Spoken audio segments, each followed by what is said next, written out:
जो चोर गाड़ियों को चुराते हैं आज उनका कचूमर बनेगा। आप ध्यान से देखते रहिए, नहीं तो आप नहीं बता पाएंगे कि इनमें से कौन सी कार चोरी की है।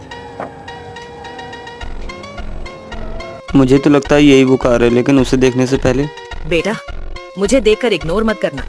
इस बार जो भी एग्जाम में पास होना चाहता है मैं पास कर दूंगी, मगर मेरा भी एक काम करना होगा।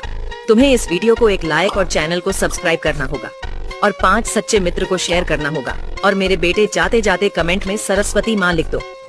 अरे इसका तो कचूमर बन गया।